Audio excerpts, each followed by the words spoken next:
আসসালামু আলাইকুম এভরিওয়ান, আশা করি সবাই অনেক ভালো আছেন। সেই যে রোজার আগে ভিডিও আপলোড দেওয়ার কথা ছিল, আপলোড দিতে দিতে এখন রোজাও গেল, ঈদও গেল, নববর্ষের দিন চলে আসলো, তারপরে গিয়ে আমি ভিডিও আপলোড দিতে নিলাম। বাই দ্য ওয়ে, সবাইকে নববর্ষের অনেক অনেক শুভেচ্ছা। এখানে যে শাড়িটি দেখতে পাচ্ছেন, এটি হচ্ছে আমার একটি অর্ডারের শাড়ি। এটা হচ্ছে একটা কম্বো, যেটা হচ্ছে আমি পিঙ্ক কালারের উপরে শাড়ি, তারপর হচ্ছে একটা ফতোয়া এবং একটা ফ্রক ছিল ছোটো বাচ্চাদের জন্য। আমার কাজগুলো এত তাড়াতাড়ি করে করা হয়েছে, এত তাড়াহুড়ো করে করা হয়েছে, সম্পূর্ণ ভিডিওটা করা সম্ভব হয় না। তারপর আমি কিছু কিছু কাজ এখানে দেখানোর চেষ্টা করেছি।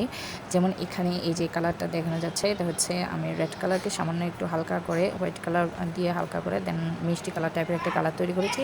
তারপর ওখানে হচ্ছে ব্লু কালার দিয়ে শেডটা করেছি। পাশের দিক দিয়ে যেটা হচ্ছে আমার একটা 3D মতো একটা ফিল দিচ্ছিল। দেন অন্য ফুলগুলো দেখতে পাচ্ছেন হোয়াইটের সাথে সামান্য একটু কালার মিক্স করে করে তৈরি করেছি। এখানে রেজাল্টটা দেখতে পাচ্ছেন আপনারা, দেখতে অনেক সুন্দর হয়েছে ফুলগুলা। সামনাসামনি দেখতে তো আরও অনেক সুন্দর লাগছে, পুরো জীবন্ত কিছু ফুল এরকম লাগছিল পুরো। সম্পূর্ণ ভিডিও করতে না পারলেও মোটামুটি একটা আইডিয়া দেওয়ার মতো ভিডিও এখানে করেছি, যেটা থেকে হচ্ছে আপনারা যদি ট্রাই করতে চান তাহলে এটি করতে পারেন। এই পাতাগুলো হচ্ছে দুইটা শেডের মাধ্যমে আমি ফুটিয়ে তুলেছি, আর আমি ব্রাশগুলো হচ্ছে সেম ব্রাশই ইউজ করে থাকি প্রায় সময়। কিংবা স্মাইলিংয়ের যে ব্রাশ সেটটা আছে ওখান থেকে হচ্ছে ব্রাশটা ইউজ করে থাকি, যদিও আমার নাম্বারটা মনে নাই। এই যে ব্রাশটা দেখতে পাচ্ছেন, এটা খুবই হচ্ছে সুবিধা। সব কিছু মিলিয়ে হচ্ছে নতুন কিছু করার চেষ্টা করেছি, যেটা মানে অন্য কাজগুলো থেকে একটু আলাদা হবে।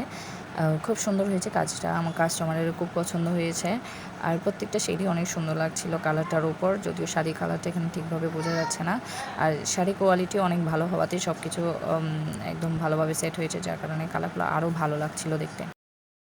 শুধু ফুলগুলো না, এখানে আরও অনেক কিছু হচ্ছে ডিটেইলিং করা হয়েছে, যেটা আমি ভিডিও করতে পারিনি। আসলে ভুলে যাই অনেক সময় কাজ করতে করতে, আর অনেক সময় দেখা যায় যে কাজ এত তাড়াতাড়ি করতে হয়, সব কিছু তাড়াতাড়ি শেষ করতে হয়, তখন গিয়ে দেখা যায় যে আমি ভিডিও করার সময়টা পাই না। সো এখানে আমি কিছু ভিডিও দিয়েছি, যেটা হচ্ছে সম্পূর্ণ শাড়ি, দেখলেই বুঝতে পারবেন কতটা সুন্দর হয়েছে শাড়ি। আর এখানে ফুলের মধ্যে হচ্ছে একটু ইয়েলো কালার দিয়ে গুটি গুটি দেওয়ার চেষ্টা করেছি, যেটা রেনু মতো দেখাবে। আর হচ্ছে পুরো শাড়িতে যেখানে আমি ফুলগুলো করেছি ওখানে সাদা সাদা গুটি গুটি দেওয়ার চেষ্টা করেছি, যেটা হচ্ছে আমার ফিনিশিং দিবে কাজটাকে। কাজটা কেমন হয়েছে অবশ্যই জানাবেন। দেখতে দেখতে ভিডিওটা শেষ হয়ে গেল। চেষ্টা করেছি মোটামুটি একটা কাভার করা, বাট পুরোটা দেওয়া সম্ভব হয়নি। নেক্সট টাইম থেকে চেষ্টা করবো যেন পুরো ভিডিওটা করতে পারি। অবশ্যই ভিডিওটি ভালো লাগলে অবশ্যই লাইক করবেন, শেয়ার করবেন, আর সাথে থাকবেন অবশ্যই।